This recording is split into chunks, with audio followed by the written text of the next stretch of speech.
இளைய தளபதி விஜய் அரசியலில் குதிப்பாரா மாட்டாரா அப்படின்ற கேள்வி நீண்ட நாள் மக்களுக்கு இருந்தது. இப்போ கிளியர் ஆயிடுச்சு. அவர் அரசியலில் குதிக்கிறாரு, குதிச்சிட்டாரு. அவரோட கட்சியோட பெயரையும் அனௌன்ஸ் பண்ணிட்டாரு. தமிழக வெற்றி கழகம் அப்படின்ற பேரையும் அனௌன்ஸ் பண்ணிட்டாரு. தேர்தல் ஆணையத்தில் ரிஜிஸ்டரும் பண்ணியிருக்காங்க. அதனால் அவர் படம் நடிப்பாரா நடிக்க மாட்டாரா? அவர் நேற்று ஒரு 3 பக்கத்துக்கு ஒரு அறிக்கை விட்டிருந்தாரு. அதெல்லாம் என்ன அப்படின்றது இந்த வீடியோவில் வந்து பார்க்க போகிறோம். வாங்க வீடியோக்குள்ளே போகலாம்.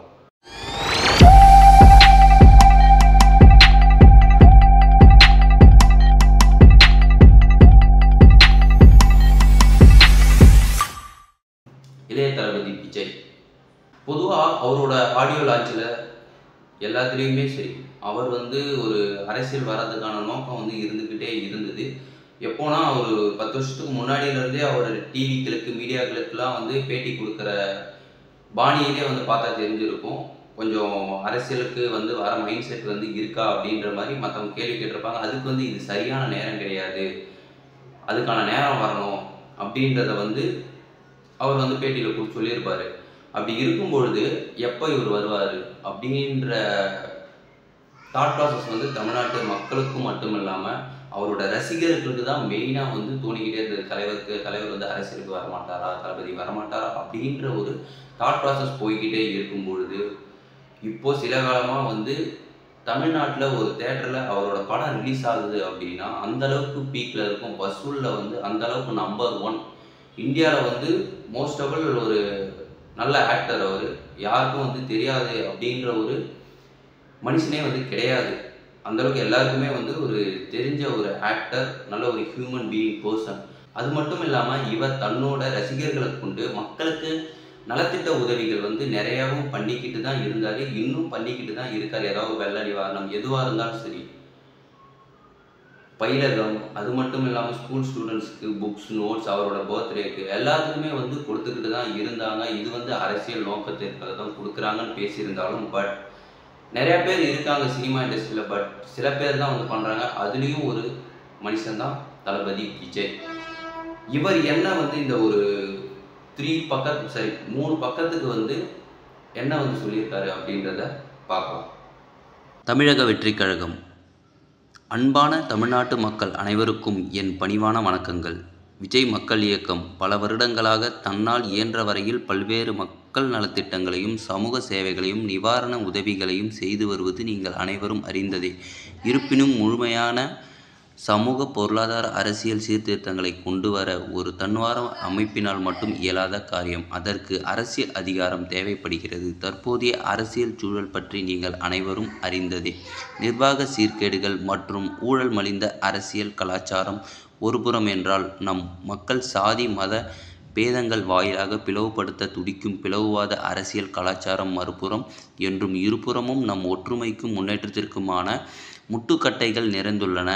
ஒரு தன்னலமற்ற வெளிப்படையான சாதி மத பேதமற்ற தொலைநோக்கு சிந்தனை உடைய லஞ்ச ஊழலற்ற திறமையான நிர்வாகத்திற்கு வழிவகுக்கக்கூடிய அடிப்படை அரசியல் மாற்றத்திற்காக குறிப்பாக தமிழ்நாட்டில் உள்ள ஒவ்வொருவரும் இயங்கிக் கொண்டிருக்கிறார்கள் என்பது நிதர்சனமான உண்மை. மிக முக்கியமாக அத்தகைய அரசியல் நம் இந்திய அரசியல் அமைப்பு சட்டத்திற்கு உட்பட்டு தமிழ்நாட்டின் மாநில உரிமைகள் சார்ந்து இந்த மண்ணுக்கேற்ற பிறப்புக்கும் எல்லா உயிருக்கும் பிறப்பால் அனைவரும் சமம் என்கின்ற சமத்துவ கொள்கை பற்று உடையதாகவும் இருக்க வேண்டும். அத்தகைய அடிப்படை அரசியல் மாற்றத்தை மக்களின் ஏகோபித்த அபிமானமும் அன்பும் பெற்ற முதன்மையான ஒரு மக்கள் சக்தியால் தான் சாத்தியப்படுத்த முடியும். இந்நிலையில் என்னுடைய தாய் தந்தைக்கு அடுத்து எனக்கு பெயர் புகழ் மற்றும் எல்லாமும் கொடுத்த தமிழ்நாட்டு மக்களுக்கும் தமிழ் சமுதாயத்திற்கும் என்னால் முடிந்தவரையில் இன்னும் முழுமையாக உதவ வேண்டும் என்பதே எனது நீண்ட கால எண்ணம் மற்றும் விருப்பமாகும்.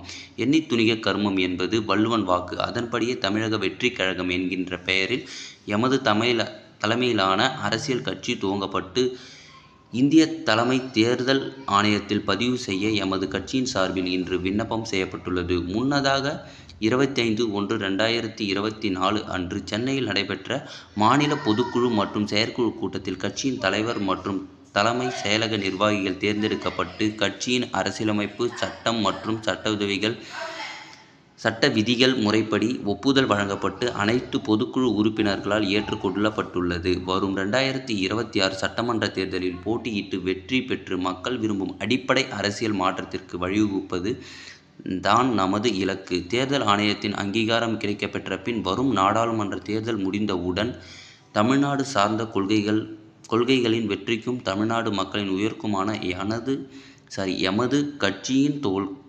எமது கட்சியின் கொள்கைகள், கோட்பாடுகள், கொடி, சின்னம் மற்றும் செயல் திட்டங்களை முன்வைத்து மக்கள் சந்திப்பு நிகழ்வுகளுடன் தமிழ்நாட்டு மக்களுக்கான நம் அரசியல் பயணம் துவங்கும். இடைப்பட்ட காலத்தில் எமது கட்சியின் தொண்டர்களை அரசியல் மையப்படுத்தி அமைப்பு ரீதியான அவர்களை தயார் நிலைக்கு கொண்டுவரும் பணிகளும், கட்சியின் சட்ட விதிகளுக்குட்பட்டு ஜனநாயக முறையில் பொறுப்பாளர்களை தேர்ந்தெடுத்து உள்கட்டமைப்பை வலுப்படுத்தும் பணிகளும் தீவிரமாக செயல்படுத்தப்படும். தேர்தல் ஆணையத்தின் அங்கீகாரம் மற்றும் கட்சி விரிவாக்க பணிகளுக்கு தேவையான கால அவகாசத்தை கணக்கில் கொண்டே தற்போது எமது கட்சியின் பதிவிற்காக விண்ணப்பம் செய்யப்பட்டுள்ளது. வரும் 2024 நாடாளுமன்ற தேர்தலில் நாம் போட்டியிடுவதில்லை என்றும் எந்த கட்சிக்கும் நம் ஆதரவு இல்லை என்றும் பொதுக்குழு மற்றும் செயற்குழுவில் முடிவெடுக்கப்பட்டுள்ளது என்பதை தாழ்மையுடன் இங்கு தெரிவித்துக் கொள்கிறேன். இறுதியாக, என்னை பொறுத்தவரையில் அரசியல் மற்றொரு தொழில் அல்ல, அது ஒரு புனிதமான மக்கள் பணி. அரசியலின் உயரம் மட்டுமல்ல, அதன் நீள அகலத்தை அறிந்து தெரிந்து கொள்ள எம் முன்னோர் பலரிடமிருந்து பாடங்களை படித்து நீண்ட காலமாக என்னை அதற்கு தயார்படுத்தி மனதளவில் பக்குவப்படுத்தி கொண்டு வருகிறேன். எனவே அரசியல் எனக்கு பொழுதுபோக்கு அல்ல, அது என் ஆழமான வேட்கை.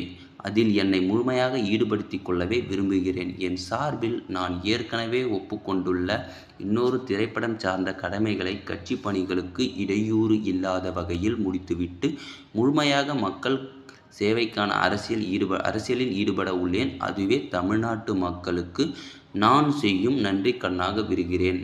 இப்படிக்கு தலைவர், தமிழக வெற்றி கழகத்தின் தலைவர் விஜய். ஓகே, இந்த மாதிரிலாம் சொல்லியிருக்காரு. இப்போது தமிழ்நாட்டில் பேசிக் அடிப்படையான விஷயத்த மாற்றணும். தமிழ்நாட்டில் இப்போ ஆட்சி மாற்றத்தை மக்கள் விரும்புகிறாங்க. வேறு யாராவது வந்துட மாட்டாங்களா, நம்மளோட இருளை நீக்கிட மாட்டாங்களா, இந்த கஷ்டத்துலேருந்து நம்மளை நீக்கிட மாட்டாங்களா அப்படின்றத அவர் மையப்படுத்தி சொல்லியிருக்காரு. அது மட்டும் இல்லாமல் தமிழ்நாட்டில் ஜாதி மத வேற்றுமை அது மட்டும் இல்லாமல் நிறையா பிரித்து வச்சுருக்காங்க. இந்த ஜாதி கலவரம் இது போன்ற இஷ்யூஸ்லாம் நடந்துகிட்ருக்குது அப்படின்றதையும் தெளிவாக சொல்லியிருக்காரு. அது மட்டும் இல்லாமல் 2024 நடக்க போகிற பார்லிமெண்ட் எலெக்ஷனில் நாடாளுமன்ற தேர்தல் அதில் அவர் பங்கு கொள்ள போவதில்லை அப்படின்றத தெளிவாக சொல்லியிருக்காரு. அது மட்டும் இல்லாமல் இந்த தேர்தலில் எந்த ஒரு கூட்டணியும் நாங்கள் வைக்க போகிறதில்ல, தனித்து தான் போட்டியிட போகிறோம் அப்படின்றதையும் அவரும் தெளிவாக சொல்லியிருக்காரு. அது மட்டும் இல்லாமல் கொடி, சின்னம் அதையெல்லாம் இன்னும் சில மாதங்கள்லே அவர் அறிவிப்பார் அப்படின்றதையும் அவர் சொல்லியிருக்காரு. உயிருக்கும் மேலான ரசிகர்கள் அவருக்கு சினிமாவில் இருக்கும்போது எல்லாத்தையுமே பார்த்துட்டாரு. அது மட்டும் இல்லாமல் அவர் சினிமாவில் உச்சக்கட்ட ஸ்டாராக வரணும்னு நினச்சிருந்தாருன்ட்டு அவர் ஒரு பேட்டியில் சொல்லியிருந்தார். அது போலவே வந்துட்டார்.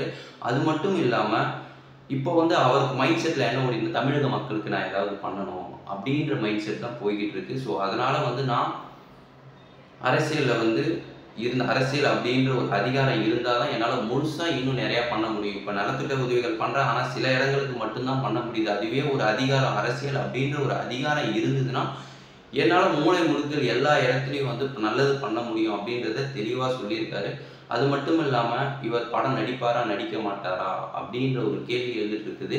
அந்த 3 பக்கத்து இதில் என்ன சொல்லியிருக்காரு அப்படின்னா, 3 பேஜஸில் என்ன சொல்லியிருக்காரு, அதுலேயும் ஒரு முக்கியமான ஒரு பாயிண்ட்டாக என்ன சொல்லியிருக்காருன்னா, நான் ஒரு 2 படம் 2 படம் கமிட்மெண்ட்டில் இருக்குது, அதை முடிச்சு கொடுத்துட்டு அதை முடிச்சு கொடுத்துட்டு நான் முழுசாக அரசியலில் தான் ஈடுபடுவேன். அதை முடிச்சு கொடுக்கும்போது இப்போது கட்சி ஆரம்பிச்சிட்டிங்க, அப்போது கட்சிகளுக்கு ஏதாவது இடையூறு இருக்குமா, கட்சிகளில் எந்த ஒரு இடையூறும் இல்லாமல் நான் அதை முடிச்சு கொடுத்துட்டு அரசியலில் முழு நேரமாக நான் இருக்க போகிறேன் அப்படின்றத அஃபிஷியலாக சொல்லியிருக்காரு. இதை பற்றி நீங்கள் என்ன நினைக்கிறீங்க அப்படின்றதையும் கமெண்ட்டில் சொல்லுங்கள். அது மட்டும் இல்லாமல் இவர் அரசியலுக்கு வரப்போகிறது பல கட்சிகளுக்கு கொஞ்சம் சலசலப்பாகவும் இருக்கும். அது மட்டும் இல்லாமல் வாக்கு எண்ணிக்கைகள் வந்து பிரியும். நிறையா பேர் வந்து பயம் கண்டுட்டு இருப்பாங்க. அது மட்டும் இல்லாமல் பல கட்சிகள் கூட்டணிக்கு வந்து கைகோர்க்கவும் தயங்க மாட்டாங்க. ஏன்னா இவருக்கு வந்து ரசிகர்கள் பட்டாளம் இன்னும் ரொம்பவே அதிகம். அதுவே பொது மனுஷங்களை வந்து சில பேர் ரசிகர்கள் இல்லாமல் ஒரு ஜென்ரல் பீப்புளை வந்து போய் கேட்டோம் அப்படின்னா, இவர் ஒரு நடிகர் தானே, இவர் வந்து என்ன பண்ணிட போறாரு அப்படின்ற ஒரு தாட் ப்ராசஸும் போயிட்டு இருக்குது. சில மீம்ஸ் எல்லாமே வந்து நானும் பார்த்தேன். அதில் என்ன பண்ணுறாங்கன்னா, கேப்டன் விஜயகாந்த் அவர்கள் அரசியலுக்கு வந்ததுக்கப்புறம் பேசிகிட்டு இருக்க வீடியோஸ் வந்து ட்ரோல் பண்ணாங்கல்ல, இவர் வந்து அரசியல் ஸ்டார்ட் பண்ணும்போதே இவருக்கு ட்ரோல் பண்ணிட்டு இருக்காங்க. இது ரொம்ப தப்பு. ஒரு மனுஷன் வந்து அரசியலுக்கு வராங்க அப்படின்னா, ஓகே இவ்வளோ நாளாக நம்ம சுச்சுவேஷன் இந்த டிஎனோட தமிழ்நாட்டோட நிலைமை என்னன்னு எல்லாருக்குமே தெரியும் மக்களுக்கு. அப்படி தெரிஞ்சிருக்கும் பொழுது ஏதாவது ஒரு மாற்றம் வந்துடாதான் இந்த மீம்ஸ் போடுறவங்க முதற்கொண்டு சரி, விமர்சிப்பவர்களும் சரி, இவர் வந்து என்ன பண்ணிட போறாரு அப்படின்னு சொல்றவங்களும் சரி, நாளைக்கு அவர் ஜெயிச்சு மக்களுக்கு நல்லது பண்ணாருன்னா அவங்களே வந்து பண்றாரு, நல்லா பண்றாரு அப்படின்றது சொல்லுவாங்க. எல்லாரும் நம்புங்க, பண்ணுவாங்க. ஏதாவது ஒரு வாய்ப்பு கொடுங்க. அது மட்டும் இல்லாமல் அவருக்கு நீங்கள் ஆதரவு தெரிவிக்கலைனாலும் தயவு செஞ்சு ட்ரோல் பண்ணாதீங்க யாரையுமே. நான் குறிப்பாக வந்து தளபதி விஜயை மட்டும் சொல்லலை, எந்த ஒரு அரசியல்வாதியும் சரி, யாராக இருந்தாலும் சரி, எவராக இருந்தாலும் சரி, ட்ரோல் பண்ணிடாதீங்க. அதே போல தான் ட்ரோல் பண்ணி அந்த மனுஷன் வந்து நல்ல பீக்கில் இருக்கும்போது அவர் நல்லது பண்ணும்போது தெரியல, அவர் போனதுக்கப்புறம் இப்போது வந்து ஸ்டேட்டஸ் போட்டு அந்த அளவுக்கு நீங்கள் கொண்டாடுறீங்க. இதை முன்னாடியே செஞ்சுருந்தா நம்ம வந்து தமிழகமே ஒரு மாற்று பாதையில் சென்றிருக்கும். இந்த மாற்று பாதையை தான் இப்போது தளபதி விஜய் அவர்களும் வந்து விரும்புகிறாரு. நான் சேஞ்ச் பண்ணி ஆகணும் அப்படின்றத கோலாக வச்சுருக்காரு. 2026 நாங்கள் வந்து வெற்றி பெறணும், மக்களோட ஆட்சியில் நாங்கள் வந்து நிற்கணும் அப்படின்றத வந்து அவர் தெளிவாக சொல்லியிருக்காரு. மக்களுக்கு வந்து நல்லது பண்ணணும், இன்னும் வந்து தமிழ்நாட்டோட நிலைமையை வந்து மாற்றணும், புதிய திட்டத்தை கொண்டு வரணும் அப்படின்றதுலாம் வந்து பேசியிருக்காரு. அது மட்டும் இல்லாமல் என்னோட தாட் ப்ராசஸ் என்னன்னா, தளபதி விஜய் வந்து அவர் வெற்றி பெறுவாரா மாட்டாரா அப்படின்றது எனக்கு தெரியல.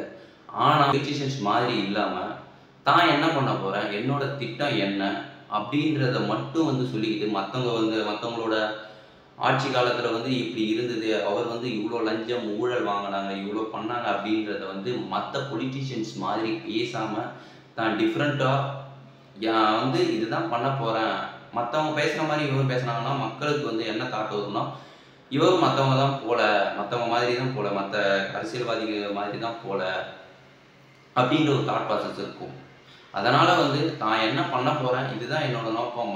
மற்ற கட்சிகளை பற்றி மீடியா எது கேட்டாலுமே சரி, நான் என்ன பண்ண போகிறேன், நான் இது வரைக்கும் என்ன பண்ணியிருக்கேன், என்ன பண்ண போகிறேன், என்ன திட்டம் இருக்குது, இதுக்கு என்ன பண்ண போகிறீங்க, அதுக்கு என்ன பண்ண போகிறீங்கன்றதை மட்டும் நீங்கள் கேட்டிங்கன்னா போதும். அதை பற்றி பேசுகிறதுக்கு எனக்கு இப்போ நேரம் இல்லை அப்படின்னு சொல்கிறது, அதை தான் வந்து ஒரு பொது மனுஷனாக வந்து நான் இப்போ எதிர்பார்க்குறேன்.